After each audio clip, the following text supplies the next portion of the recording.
Bener ya, berarti yang aku bilang. Ini adalah the strongest grid ever.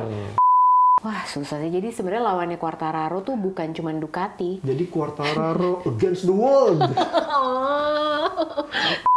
Makanya ini match point pertama buat Pecco Bagnaia. Ada. Berlanjut ke Valencia. Ke Valencia. Tapi, men, Ducati 8, men. Kalau mamanya Pecco Bagnaia pertama, terus Ducati 8, di belakangnya semuanya ada Honda.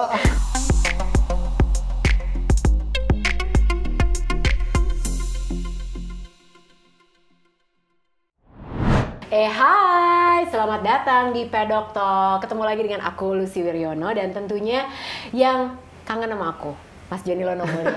Kangen kan? Nah, soalnya kemarin kan aku sempet COVID, jadi gila tuh deg-degan banget loh. Soalnya di episode yang terakhir aku siaran sama Mas Joni. Nah itu malamnya aku udah langsung greges-greges, nggak enak badan gitu. Besokannya tes langsung COVID, gila aku langsung panik sama Mas Joni. Baik-baik aja kan? Untung alhamdulillah sehat ya.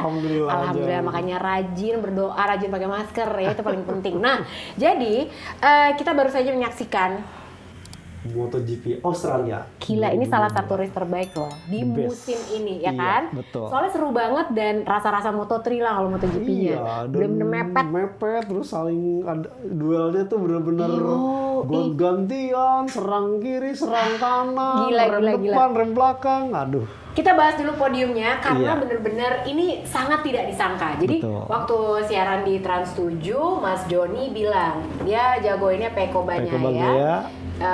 Mark Marquez, Quartararo. Terus yang ketiga Quartararo, ya kan? Nah, tapi siapa yang menjagokan Alex Rins? Karena sebenarnya kalau kita ngomongin Suzuki itu kan udah burem banget ya. Udahlah Joan Mir cedera, betul. Apalah segala macam fractured gitu. Terus udah gitu akhirnya dia juga turun di sini Joan Mir karena dia kayaknya gila udah tiga race lagi.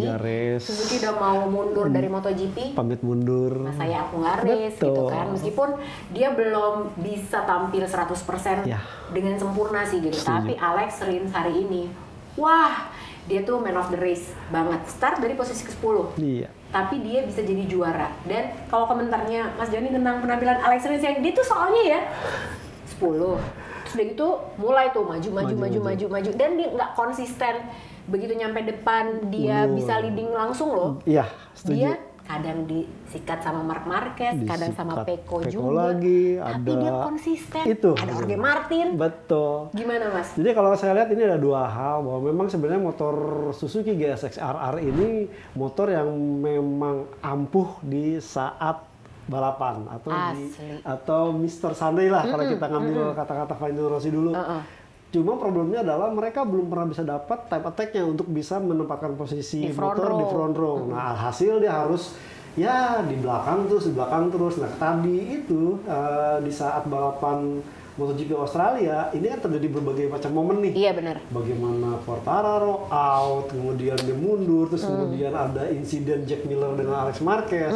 Ini sedikit banyak membuat persaingan di depan tuh agak terbuka. Jadi pembalap tuh ada ruang-ruang yang akhirnya ini dimanfaatkan semaksimal mungkin oleh Alex Rins yang motornya saya katakan ini benar-benar the best bike sebenarnya di Phillip Island karena dia kalau kita lihat tadi sih Jemusi sampai dia ngambilnya deket mulu Apex terus. Ya sebenarnya ini kelebihan motor inline dan seharusnya itu ada di Yamaha M1. Sayangnya selama di musim ini sebenarnya yang keluar banget itu Suzuki GSX-RR. Cuman sayangnya si Suzuki tidak ada time attack mode yang bisa membuat dia start di posisi depan. Nah, tadi itu lagi-lagi membuktikan Suzuki mampu tampil cukup apik dan bahkan Alex Rins ini perkasa banget bagaimana dia tahu di mana kelemahannya Ducati itu dia ambil dan selalu tuh bukan ini apa istilahnya ini mungkin sebuah apresiasi. Alex Rins ngambilnya itu bener-bener bukan yang istilahnya ngagetin pembalap yang rapi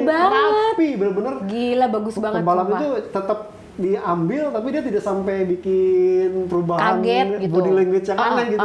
Tetap aja ini diduel lagi. Nah ini Alex Rins makanya pantas rasanya kalau dia disebut sebagai the bakery. Iya bener sih, aku tuh sampai soalnya aku ingat banget tadi pas lagi race ya Mas Joni tuh bilang gini, pas dia lagi fight sama Peko. Peko, betul. Mas Joni bilang gini, tapi ntar di straight nih disikat nih pasti sama Peko. Iya sih emang ngambil slipstreamnya segala macam. Tapi si Alex Rins ini tahu banget di mana dia mesti overtake Peko. Betul. Dan itu manfaatin cornering speednya banget. Dan di situ sebetulnya pun aku juga mikir gitu kan, gila nih kalau Fabio Quartararo kan udah di NF tuh tadi ya gitu.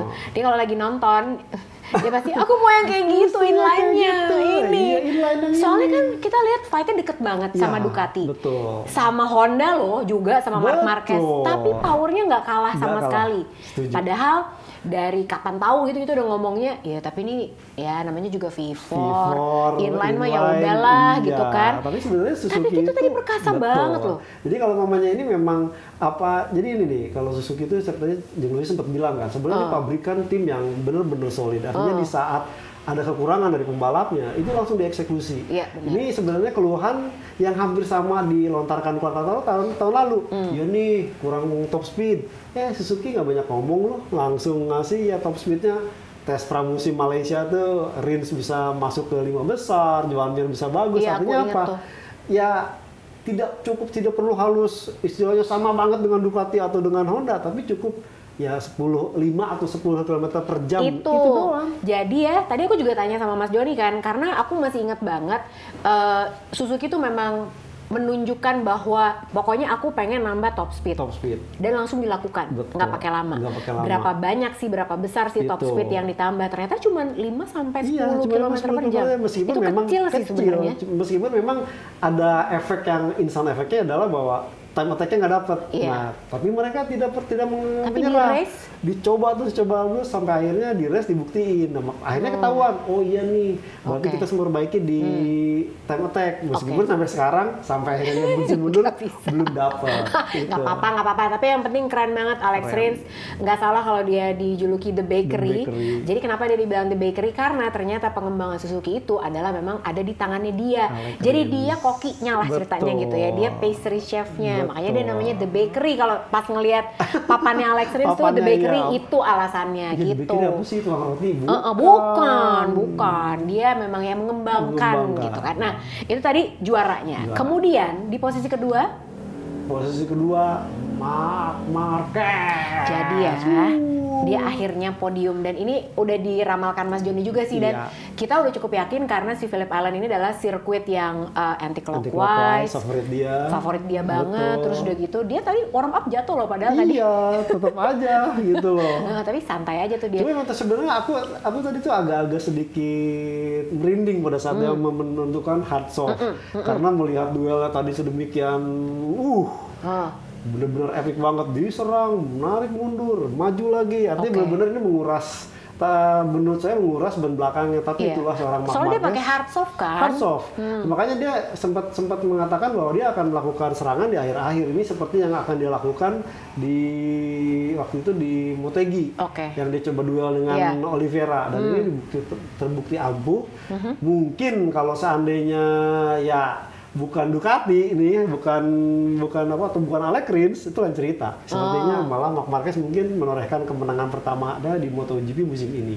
Ya tapi hari ini Alex Rins terlalu perkasa dan Pecco Bagnaia juga sulit ditaklukkan gitu ya. Ditambah juga Jorge Martin sebenarnya hari ini bagus banget loh, cuman kayaknya dia udah kehabisan ban juga kayaknya. Satu itu dia sempat bilang memang karena dia kurang mileage untuk hard katanya. Jadi pada saat drop tidak bisa mengantisipasinya, makanya giliran drop langsung repot, diserbunya sama banyak banget. Makanya tadi tuh benar-benar nempel banget semuanya gitu.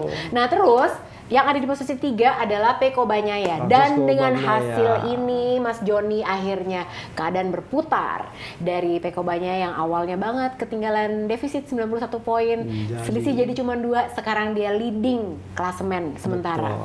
Jadi beda sama Fabio Quartararo 14 poin. Nah, Pecco Bagnaia sendiri kalau tadi Mas Joni lihat gimana? Karena aku boleh nggak jujur? Boleh. Boleh dong, ini kan YouTube aku. Jadi tadi ya, aku tuh salah satu penampilan yang selain Alex Rins, menurut aku yang hari ini bagus banget adalah Marco Bezzecchi yang juga dinobatkan menjadi Rookie of the Year. Yeay! Jadi sebenarnya tadi tuh pas dia udah deket banget sama Peko Bagnaia, menurut aku nggak tahu ya, kan namanya juga kita netizen, ya kan, pandai berkomentar, tidak bisa naik motornya. Betul. Ya nggak apa-apa, yang penting komentar aja.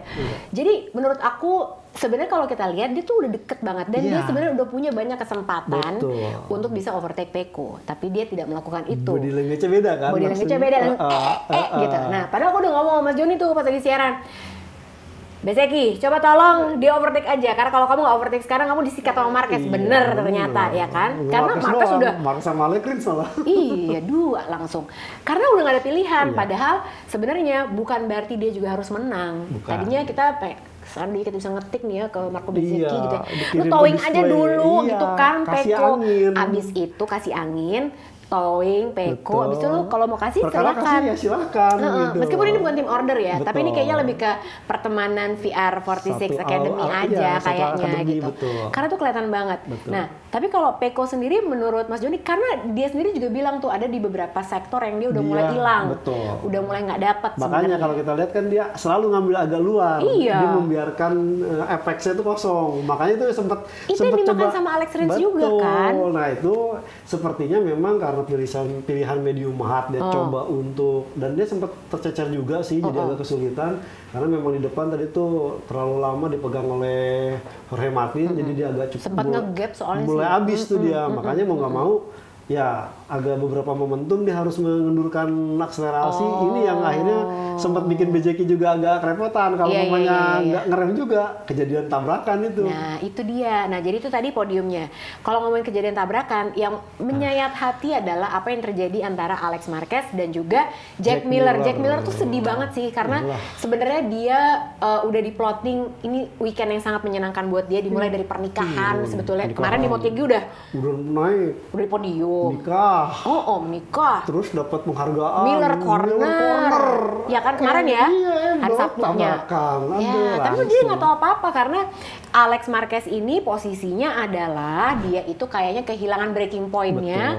Kemudian udah nggak bisa mengendalikan motornya. Jadi ini ada Alex Marquez, ada Marini udah lewat dan ngop. Nah, di sini lagi ada Jack Miller yang udah ngerem kena belakangnya gitu. Tapi ya alhamdulillahnya tidak ada apa-apa. Tidak cedera apa-apa. Terus hebatnya lagi Alex Marquez juga udah datang ke boxnya Jack Miller, minta maaf, diterima, dan nggak ada apa-apa juga. Itu terus orang Jawa sungkem tuh.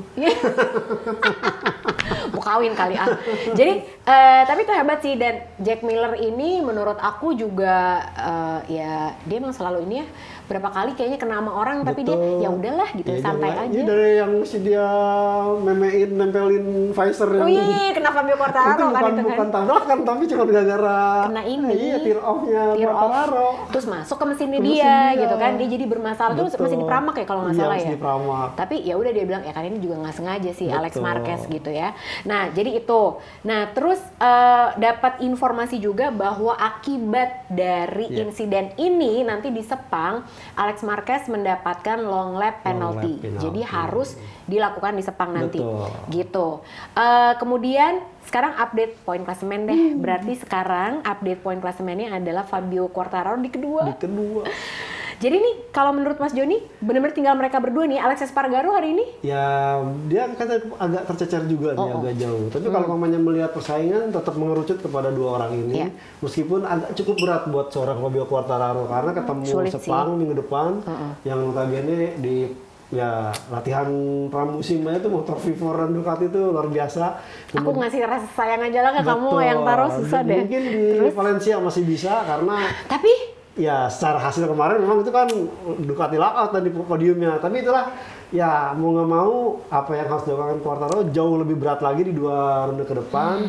Dan mungkin ini juga tidak berarti terus udahan Peko Bagnaia leha-leha gitu, tinggal 14 poin, tetap dia harus melakukannya karena di Sepang nanti akhirnya akan menjadi match point pertama buat Peko Bagnaia nih. Iya, benar. Mana mungkin sih kalau Quartararo misalkan tepat finish di belakang Bagnaia, berlanjut ke Valencia. Tapi Ducati 8 men. Kalau mamanya Pecco Bagnaia pertama, terus Ducati 8, di belakangnya semuanya ada Honda, Timor, finish berapa Quartararo. Nah itu, jadi makanya aku memberikan rasa sayang aja. Jadi ya, update klasemennya adalah sekarang Pecco Bagnaia lagi memimpin dengan 233 poin. Iya. Sebenarnya Fabio Quartararo yang DNF di Australian GP 219 poin, nggak berubah ya. Alex Espargaro 206 poin, Enea Bastianini 191, Jack Miller ya udah yang tadinya masih secara matematik cuma kalah 40 poin, karena DNF juga jauh jadi 179 gitu. Nah sekarang kita udah selesai nih ngomongin tentang apa yang terjadi di Australian GP. Sekarang kita pilih-pilih best moment dulu, boleh? Yuk.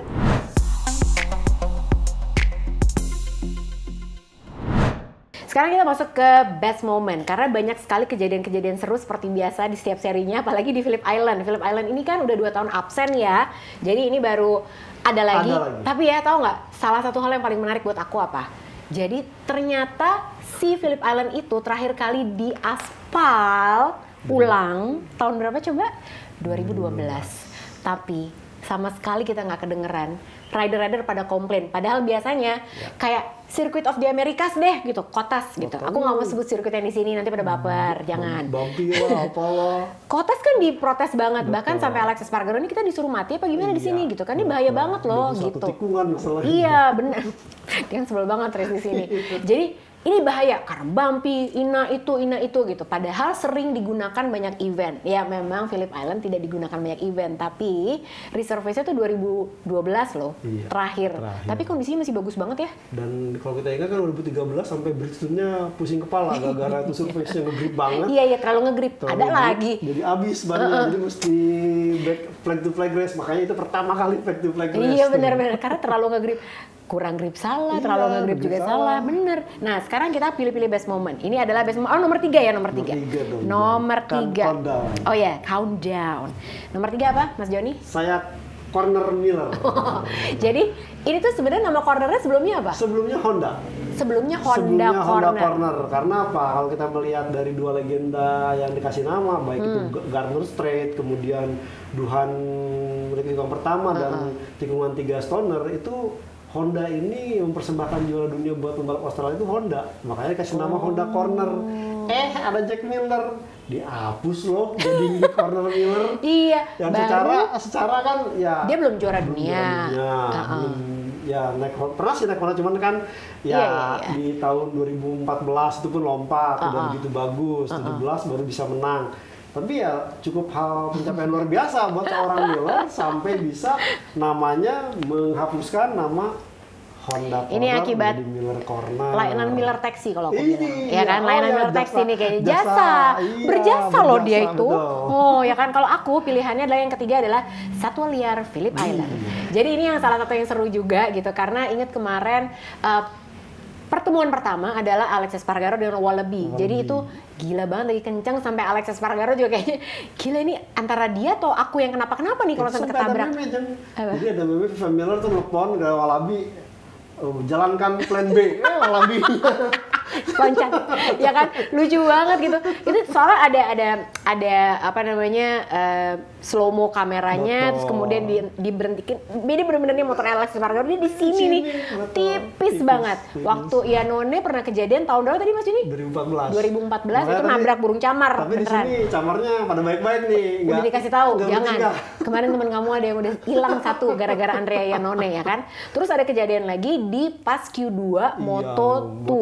Itu sampai di red flag. Ada di red flag kenapa? Karena ada burung di tengah-tengah. Burungnya tuh bukan burung terbang tuh ya? Bukan tuh kayak pelikan gitu, model-model itu. Dengan nyantainya. Itu juga sampai aduh ini gimana gitu kan. Cuman di situ kita bisa melihat yang menurut aku menarik adalah bukan burungnya di gimana, tunggu aja sampai dia lewat gitu. Jadi yang menarik bukan karena sirkuitnya kenapa-kenapa, bukan karena sirkuitnya jelek atau gimana, karena memang di daerah itu memang kayak cagar alam. Jadi di situ ada tempat buat penguin segala macam. Jadi memang banyak banget penguin yang lewat. Penguinnya susah, mesti ngantri bayar kalau mau lihat penguin di situ. Itu tadi nomor 3 ya. Sekarang nomor 2 Mas Joni. Nomor 2 Miller Corner Mas Joni udah. Aku ganti deh kalau gitu. Oke. Mas Joni? Oke. Siap. 1, 2, 3 Mas Joni apa?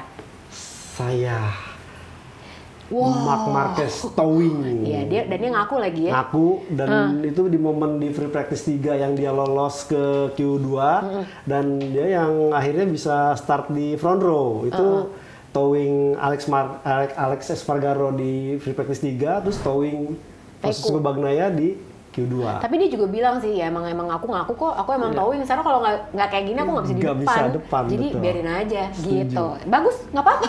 Daripada ya kan orang-orang berasumsi. Tapi yang lucunya pada saat Peko ditanya, gimana Peko, keberatan nggak? Ya gimana, terserah. Ya gue lagi, saya pesaing gue bukan Marc Marquez, pesaing gue Quartararo. Ya saya melakukan yang terbaik, ya terlepas dia itu mau nebeng ya terserah Marc Marquez, maunya dia gitu. Iya sih, bener juga ya. Kalau aku adalah ya ini tadi ya insiden yang udah sempat kita bahas, Miller dan juga Alex Marquez. Di sini sebenarnya aku seneng banget sih ngelihat Miller ya legowo banget. Iya, dia kayak ada nggak bisa misuh gitu. Nggak memperpanjang gitu kan. Alex Marqueznya juga sih gitu, bahkan sampai di media scrum setelah race gitu, di media debrief itu juga mereka udah ketemu, udah ketawa-ketawa juga. Jadi itu yang bisa kita lihat sih. Jadi kadang itu menjadi reminder juga. Nggak bilang gitu ya, your ambition outweigh your talent. Ada orangnya kemarin ya kan. Tapi ini jadi reminder loh buat kita yang penonton-penonton, yang fans-fansnya itu kadang suka emosi berlebihan gitu kan, Mas Joni ya. Tapi ini ridernya aja baik-baik aja. Makanya. Oke. Mas Joni apa? Pertama adalah. Silakan Mas Joni duluan. Wih, kenapa? Bezzecchi Rookie of the Year. Jadi ini memang ekspektasi yang sangat diharapkan oleh Valentino Rossi setelah pensiun bahwa ada penerus di MotoGP, ya terlepas sudah ada Morbidelli, Pecco, Marini, ternyata ini udah ada penerus lagi Marco Bezzecchi yang fix di MotoGP Australia menjadi bagus banget ya sekarang. Rookie of the Year. Itu pertama, ini menjadi juga sumbangan tambahan gelar nih buat Ducati setelah kemarin konstruktor dunia. Terus sekarang Rookie of the Year. Nah, bentar, jadi Ducati itu apa aja? Konstruktor udah juara dunia. Sekarang Rookie of the Year. Ini aku mesti lihat dulu nih, kayaknya tim independen nih atau rider independen. Iya benar. Kan tim di independen tuh Pramac. Rider independen itu Bastianini.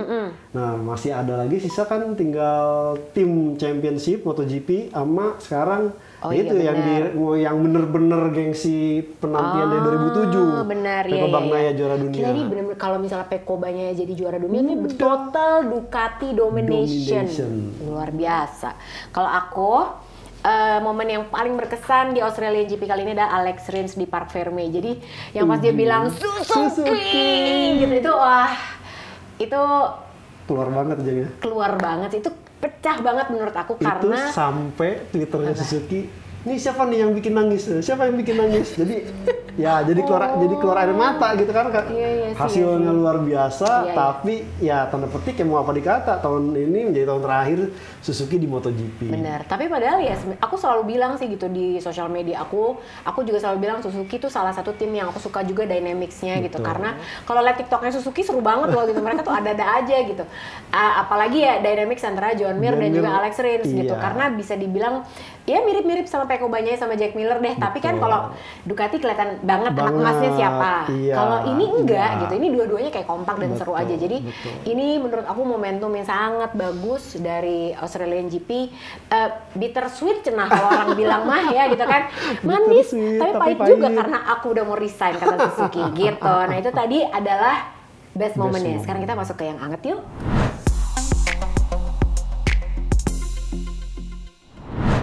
Yang anget, bukan tahu, bukan juga cireng, tapi yang ini beritanya seru banget.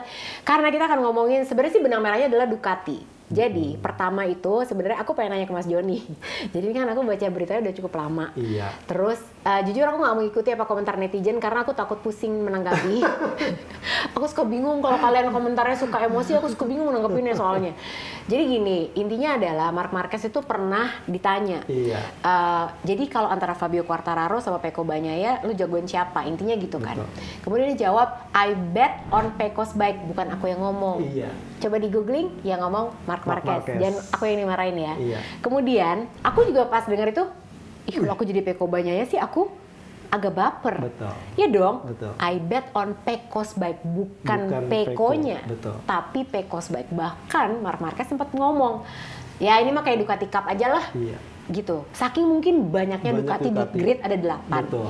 Terus dia juga ngomong specifically ke motornya Pecco Bagnaia. Ini kan jadi multitafsir ya kalau menurut aku. Bener nggak sih gitu? Jadi ada orang yang jadi bisa baper, tapi ada orang yang tapi nggak salah juga Marc Marquez ngomong kayak gitu. Tapi untuk fansnya Pecco Bagnaia mungkin, ih kok unethical. Yang di luar tuh ada yang sempat aku baca gitu. Marc Marquez kenapa ngomongin kayak gitu? Dia emosi sama Marquez karena mungkin dia fansnya Pecco Bagnaia. Tapi kalau Mas Joni sendiri ngelihat yang dikatakan sama Marc Marquez itu menurut penafsiran Mas Joni kayak apa? Ya kita tahu Marc Marquez juara dunia berkali-kali kan dengan motor yang 8 kali udah. 8 kali itu dengan motor yang boleh saya katakan ya bukan pengembangan murni dari seorang Marc Marquez. Betul. Ya, artinya Casey Stoner campur tangan pernah, kemudian Dani Pedrosa, dan yang terakhir adalah Cal Catterall. Jadi giliran pada saat Marc Marquez mengembangkan, dia juga kehilangan arah sampai harus ya mengalami insiden cedera dan lama absen. Dan tapi dia bilang loh secara fair ya bahwa waktu di press conference di mana kemarin yang di special press conference yang akhir badai. Di Aragon. Betul. Dia kan bilang juga. Nah, di situ tuh momentum itu kan dia sempat ngomong bahwa ya nih Honda ada masalah dengan proyeknya secara keseluruhan dan saya itu nggak bisa ngembangin motor. Dia ngomong sendiri loh. Dia mengakui bahwa saya bukan orang yang tepat untuk mengembangkan motor, kasih aja terus saya mikir cara ridingnya gimana gitu. Jadi dia cukup mengakui bahwa emang bukan dia pengembang riset gitu. Nah terus, ini problemnya adalah di Pecco Bagnaia sendiri adalah saat Pecco Bagnaia dipercaya sebagai pimpinan pengembang. Kenapa saya bilang pimpinan pengembang? Sebelumnya itu kan kayak Jack Miller. Ya, betul. Kemudian beralih. Nah, apesnya lagi ya pada saat tes pramusim di Indonesia tidak berjalan sesuai yang diharapkan. Betul, berantakan. Artinya berantakan. Mestinya dapat begini sampai akhirnya Pecco Bagnaia itu kebingungan di saat Qatar. Udah tuh bingung sampai akhirnya blundernya adalah menumbangkan Jorge Martin. Baru setelah kemudian ronde berikutnya dia mulai ketemu, itu pun pakai settingnya di Qatar. Artinya benar-benar kata tahun lalu ya benar-benar balik ke asal, makanya muncul lagi tuh rumor 2021 2022 enggak hybrid gitu. Situ. Jadi dari ya mungkin melihat Marc Marquez melihat apa yang dilakukan Pecco Bagnaia sebagaimana dia pernah alami, ya itu sebabnya dia bilang lebih ke motor Pecco. Karena motor Pecco ini pada saat setelah Catalunya tes in season itu ada perbaikan. Karena apa? Karena kembali di plotnya seorang Jack Miller untuk mengembangkan motor Desmos Edici. Tapi kalau menurut Mas Joni, kan pertanyaannya adalah apakah Fabio Quartararo atau Pecco Bagnaia? Tapi Marc Marquez jawabnya Pecco's bike. Berarti apakah bisa disimpulkan juga dia justru lebih ngelihat skillnya lebih ke Fabio Quartararo, tapi ya Pecco memang diuntungkan dengan punya motor yang sangat sempurna untuk tahun ini. Itu yang tadi sempat sebut multitafsir. Kenapa dia bilang Pecco's bike? Karena memang Pecco Bagnaia tampil di atas motor yang memang sangat bagus. Diakuin kan dia pernah ngerasain yang duel di Aragon yang 7 kali akhirnya gagal. Nah, kemudian dipercaya mengembangkan sendiri. Ini agak salah arah nih. Baru kemudian Catalunya dengan beberapa perubahan, mulai dari geometri yang diperbaiki, kemudian tambahan aero package yang Stegosaurus fairing, ini mulai makin menambah kemampuan seorang Pecco Bagnaia. Ini dibuktikan kan dengan nyaris 5 kali beruntun, saya nggak jadi. Iya benar. Sementara dia melihat seorang Quartararo, ini pure skill. Karena apa? Motornya? Bahkan Lorenzo ya, di Phillip Island tuh. Kemarin tuh waktu jadi komentatornya tim Spanyol, di belak-belakan. Gila, itu ya, ini Jorge Lorenzo bilang apa coba? Dia bilang, Fabio Quartararo sih luar biasa sih, terlepas dari nanti dia jadi juara dunia atau enggak. Tapi dia naik motor yang, malah dia bilang, gila nih motor yang bener-bener nggak bagus sama sekali. Dari tahun berapa? 2017 lah. Terlemah sebenarnya. Bahkan sebenarnya kalau aku bilang aku kan ngefans banget sama Valentino Rossi ya, banget gitu. Bahkan waktu kita ketemu waktu Yamaha Team Launch di Jakarta, bener. Nah itu pun Valentino Rossi udah mengeluh top speed dong. Tapi bahkan Valentino Rossi pun tidak bisa menemukan gimana caranya untuk bisa kompetitif. Tapi Fabio Quartararo dengan entah apa yang dilakukan dengan diet lah, apalah segala macam. Diet baru-baru aja. Awalnya dia sampai ganti riding style loh, dari smooth sampai akhirnya jadi agresif. Jadi cuma dia yang bisa bikin Yamaha sampai kayak gini. Jadi makanya Jorge Lorenzo pun bisa ngomong kayak gitu kan. Cuma dia aja sih yang bisa nih. Ya mungkin bilang juga maunya aja lu di situ dulu. Kali ya. Kali, nggak tahu juga kan. Nah, terus kalau kita ngomongin tentang Ducati, tadi Mas Joni udah sebut juga tentang Jack Miller. Apa yang paling anget coba dari sini? Jadi ya, aku tuh juga baru tahu. Ini juga gara-gara aku baca beritanya. Ini tuh kita banyak gibah loh hari ini. Ya. Jack Miller kan di interview. Di kandang sendiri di kandang sendiri. Iya, belak-belakan lah. Tapi hebatnya menurut aku, karena kan aku dengar gosip nih katanya kalau rider-rider Ducati itu mau diinterview sama media, itu pasti ada orang medianya Ducati yang semacam jagain lah, ngomong apa aja. Ada satpamnya gitu. Ngomong apa aja, mau ditanya apa aja, jawabnya mau gimana gitu kan. Betul. Terus biasanya dalam sesi interview itu direkam. Betul. Jadi untuk memastikan bahwa secara brand mungkin aman gitu ya. Nah, tapi masalahnya Jack Miller itu benar-benar ngomong apa? Begitu dia ditanya kenapa sih mau pindah ke KTM? Aku tuh bosen, I'm sick and tired nih sampai aku tulis ya, karena dia ngomongnya gini, I'm sick and tired from adjusting my position for a Ducati rider. Jadi dia bilang, aku tuh bosen banget tiap tahun di kontraknya dia ternyata cuma setahun. Terus udah gitu harus membuktikan di Qatar bahwa aku tuh memang layak untuk jadi ridernya Ducati. Plus yang paling mengejutkan buat aku apa tahu nggak Mas Joni? Dia bilang karena aku orang Australia, semuanya orang Itali, aku tuh outsider. Jadi secara bahasa aku juga nggak nyambung. Betul. Ada Peko, ya udah akhirnya Peko lah yang naik karena memang pasti akan beda banget. Aku agak kaget sih gitu karena melihat dari luar. Sebelum dia interview ini nih, kayaknya baik-baik aja, seru Ducati gitu, seru nih, kompak segala macam. Tapi ternyata Jack Miller merasa sebagai outsider. Mas Joni sendiri ngeliatnya gimana? Jadi memang ini adalah kultur ya skuad Italia ya. Jangan salahkan juga Jack Miller. Sebenarnya Casey Stoner pun mengalami hal serupa. Setelah 2007. Padahal dia yang membawa Ducati jadi juara dunia loh. Cuma beruntungnya waktu itu ada seorang Livio Suppo. Livio Suppo ini yang menetralisir. Karena kalau pemain secara aku ngefans emang sama Livio Suppo tuh. Iya, sumpah. Dan problemnya ada lagi sebenarnya mungkin lain cerita kalau di saat Jack Miller pindah dari Pramac ke Ducati itu bareng dengan manajer timnya Francesco Guidotti. Gitu. Cuma gitu kan pure cuman Jack Miller sehingga memang akhirnya ya benar kata Jack Miller tadi bahwa dia outsider, apa-apa dia harus oke dah daripada saya tidak ada dapat seat untuk balapan dan itu sebabnya kemudian dapat tawaran. Ini lagi-lagi benang merahnya adalah yang menawarkan itu sebenarnya Aki Ajo kan KTM. Terus udah gitu sekarang tim manajernya Francesco Guidotti yang sebenarnya dia sempat sebut Jack Miller itu dia menyelamatkan karir saya sehingga selamat dari MotoGP. Akhirnya ya dipilih lah dengan penawaran yang cukup luar biasa dan satu hal lagi ya KTM mau expand di Australia juga karena Ducati dengan adanya Jack Miller atau siapapun ikonnya itu kayak Stoner atau apa itu ya entah bagaimana bisa mendongkrak pertumbuhan penjualan. Dan KTM pengen itu ya. Jadi dengan kontrak yang mungkin tidak besar, tapi 2 tahun gitu. Memang tidak sebesar mungkin ditawarkan di Ducati. Dengan 2 tahun ini artinya Jack Miller bisa punya planning untuk kalau mamanya tahun ini jelek, saya akan bayar tahun depan nih. Kalau sekarang kan nggak, mesti buktiin tahun ini, mesti buktiin tahun ini. Jadi agak-agak kesulitan untuk fokus buat seorang Jack Miller. Ya harapannya nanti di KTM bisa lebih bagus. Sama orang KTM juga rasa Ducati deh, kan banyak yang dibawa. Jangan sampai ntar di KTM hilang jasa taksinya. Jasa taksi ya, masih ada Miller Taxi ya. Karena takutnya kan ntar KTM ditaksi dulu. Jangan. Benar. Nah tapi itu seru banget sih sebenarnya. Kita jadi tahu dari sisinya Jack Miller gitu apa yang dirasakan. Selama ini cukup bikin kaget juga sih gitu karena dia pun juga bahkan sempat sebagai penutup di segmen yang anget ini dia sempat bilang juga kan ditanya jadi gimana kalau menurut kamu tahun depan ada Enea Bastianini kan gitu. Berarti kan udah Itali juga dong makin solid dong. Kata siapa? Kata dia. Justru mereka ini akan berantem sendiri gitu. Dalam arti kata bukan berantem gimana-gimana ya, cuman pasti Enea Bastianini akan menjadi rekan yang beda banget buat Betul. Peko Bagnaia gitu. Tentunya nggak akan seperti dia dan nggak akan gampang buat bukan jadi sidekick sih kalau aku bilang, bukan kayak Jack Miller. Jadi benar-benar kalau di Top Gun kan dia Goose-nya, betul. ini Maverick. Ini kan jadi yang kita, ini enggak? ya kalau aku sih akan merefleksikan saat Valentino Rossi dan Jorge Lorenzo.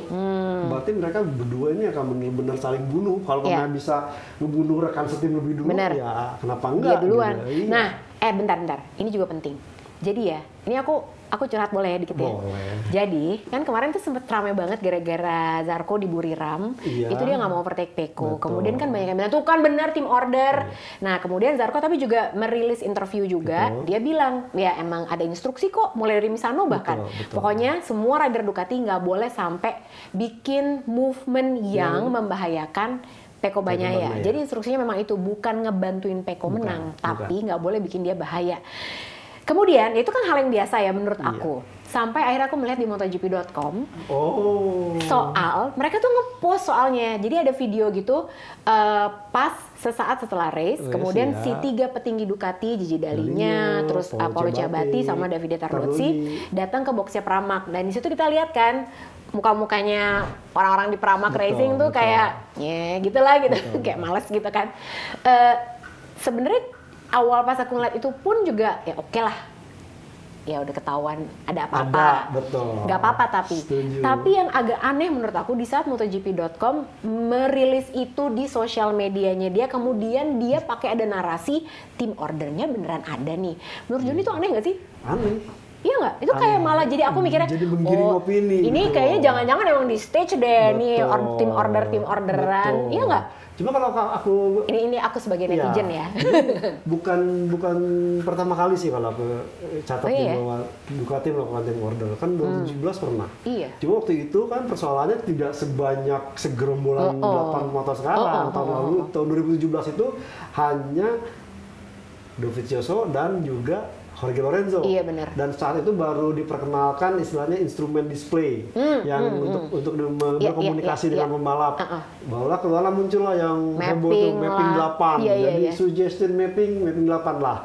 Selama ini kan paling mentok tuh mapping 3. 1 2 3 ini mapping 8 apaan? Ternyata diusut-usut sampai seorang squad trading yang selengean bilang nggak itu artinya kasihlah pembalap yang belakang lo lewat gitu. Nah itu karena kondisinya saat itu Ducati masih ada hanya 2 pembalap yang cukup tampil bagus. Nah sekarang ngapain harus menunjukkan itu? Wah kasih, wah apa ya tinggal di WhatsApp grup. Nah itu tinggal di WhatsApp grup aja pesannya nggak ada pembalapnya. Ya kan bisa aja lah pakai bumbu-bumbu. Oke, itu tadi segmen yang hangat. Nah kita sekarang mau ngintip kira-kira apa yang akan terjadi di Sepang nanti. Yuk.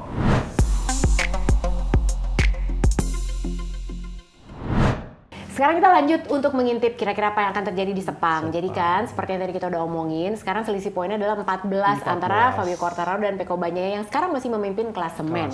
Artinya sebetulnya di atas kertas, hitung-hitungannya Peko Bagnaia tuh udah hampir, kalau ibaratnya tangannya satu kelingking. Udah di trofi iya betul. Kan gitu. Fabio Quartararo mah jauh kayaknya. Aku sayang aja sama kamu lah tetap. Jadi sekarang kita lihat dulu Sepangnya kayak apa ya. Sepang ini adalah buatan siapa lagi kalau bukan Hermann Tilke. Betul. Makanya kan aku udah bilang berkali-kali ya ini mah udahlah Peko udah tinggal gini aja gitu. Panjangnya 5,5 km. Ini juga setiap kali kita race di Sepang aku yang kayak berasa lama banget ya karena nih sirkuit yang gede banget sebenarnya.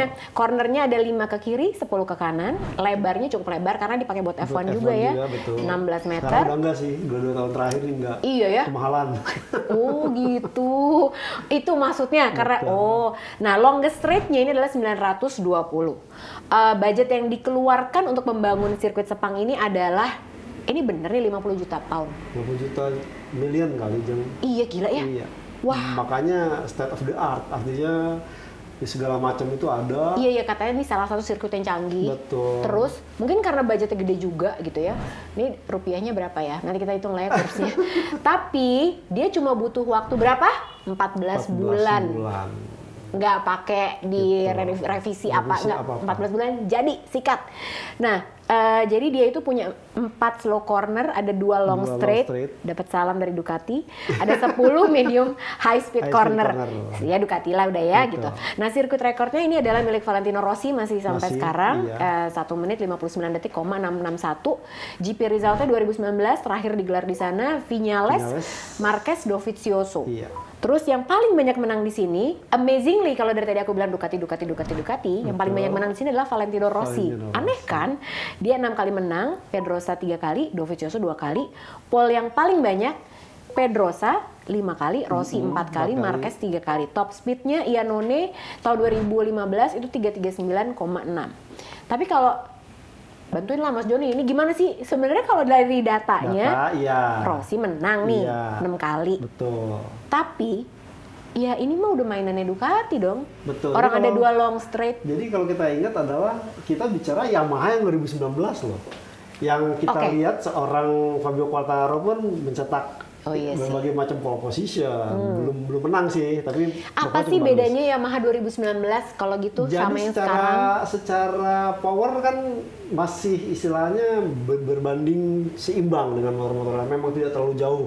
Gapnya mungkin hanya 2,5 atau 3 km per jam. Karena sejak itu Ducati juga udah nambah top speed nambah top speed karena elektronik meningkat. Kemudian muncul aero fairing, aero body, kemudian squat device, whole shot device. Ini yang secara istilahnya integral dilakukan oleh Ducati dan juga pabrikan Eropa lainnya. Sementara Yamaha tuh bisa dibilang stagnan gitu ya. Dan malah kan 2020 kasus ganti vendor yang akhirnya dia kena strip kan berapa poin, mestinya juara dunia jadi enggak, cuman juara konstruktor di tim independen yang cuman gara-gara klepnya diganti padahal secara struktur itu sama, cuma ganti vendor. Tapi dia nggak bilang gitu ya. Akhirnya kena hukuman yang alhasil waktu itu membuat si Yamaha tidak bisa mengeluarkan performa terbaiknya, jadi harus memangkas istilahnya cek RPM. Itu sebabnya ya tidak bisa bertempur semaksimal mungkin, malah Yamaha kan di Forum Musim kedua berantakan kalah sama Joan Mir yang lebih konsisten. Nah dari situ muncul tuh istilahnya, wah ini gimana ceritanya nih, ternyata ya faktanya memang tidak ada perkembangan sampai 2020 kemarin. Jadi artinya nanti nih weekend ini ya apakah udah kayak ya artinya benar-benar jadi bulan-bulanan, makanya ya mau nggak mau apa yang terrefleksi di 2 ronde antara Thailand dan Phillip Island ini mungkin akan tetap hampir so-so dengan kejadian di Sepang ini. Ini yang gambaran buat Fabio Quartararo kurang lebih ya kayak gini deh ya, gitu. Artinya dengan dia bisa podium atau minimal nguntit di belakang Pecco untuk bisa menuntaskan balapan hingga di Valencia, itu berat. Oke, sekarang kita ngomong hitung-hitungan ya. Ini bukan prediksi lagi karena race tinggal 2 kali lagi, tinggal di Sepang sama di Valencia. Artinya sekarang ini Mas Joni akan mulai memperhitungkan skenario yang ada. Artinya sekarang Pecco unggul dengan 14 poin. Fabio Quartararo dengan segala macam handicap yang tadi Mas Joni udah bilang gitu ya, bahwa ini juga udah Ducati dengan segala pengembangannya. Ini juga bukan Yamaha yang sama seperti tahun 2019 gitu. Sebenarnya logikanya malah sama. Yang lain yang udah berkembang. Makanya ini jadi iya.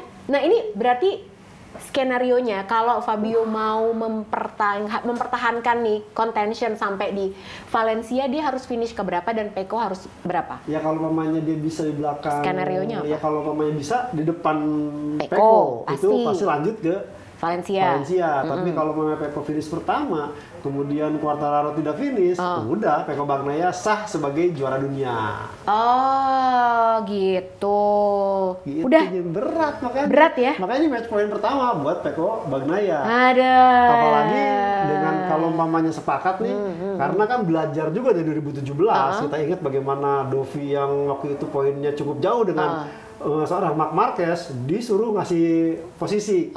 Akhirnya diteruskan ke Valencia. Ini udah unggul. Mau nggak mau ini pasti Ducati akan memobilisasikan 8 pembalapnya nih, jadi termasuk ya 7 sih. Jadi katakanlah Pecco kan sama Pecco. Iya, sama Pecco. Misalkan yang nggak tahu juga kalah, katakanlah dia mau masukin wildcard gitu kan, bisa aja nih untuk mempermulus jalan. Michele Pirro coba tolong turun juga ke sini gitu kan.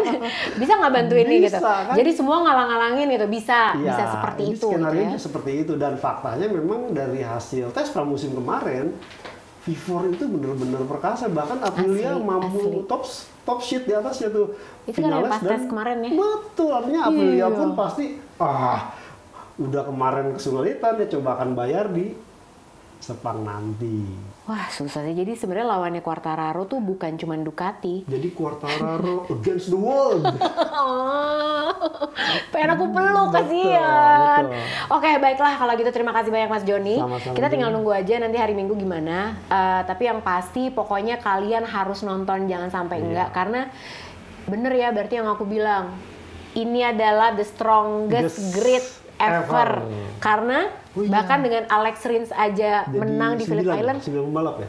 7 pembalap yang berbeda menang di musim ini aja. Gila banget sih gitu. Jadi ini benar-benar kompetitif banget dan seru banget, yang meskipun ya hatiku berat banget kayak mengakui Fabio Quartararo susah buat jadi juara dunia gitu. Tapi ya udahlah ya.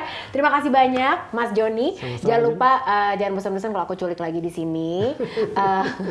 Mudah-mudahan nggak dimarahin nih Mas Joni. Tapi yang pasti yang paling penting kalian harus like, subscribe dan juga di-share video ini ke teman-teman kamu yang lain, terutama kalau buat yang fansnya Peko Bagnaia, fansnya Marc Marquez mungkin ya kan gitu, mau gibahin Marc Marquez seperti yang tadi kita gibahin yang anget boleh juga. Terus pokoknya kita ketemu lagi, sampai ketemu di episode selanjutnya, karena setelah yang ini episodenya seru banget. Aku akan membuat pertarungan antara mereka berdua. Seru ya. Thank you ya. Head to head dong, kepala ketemu kepala. Sampai ketemu lagi, bye.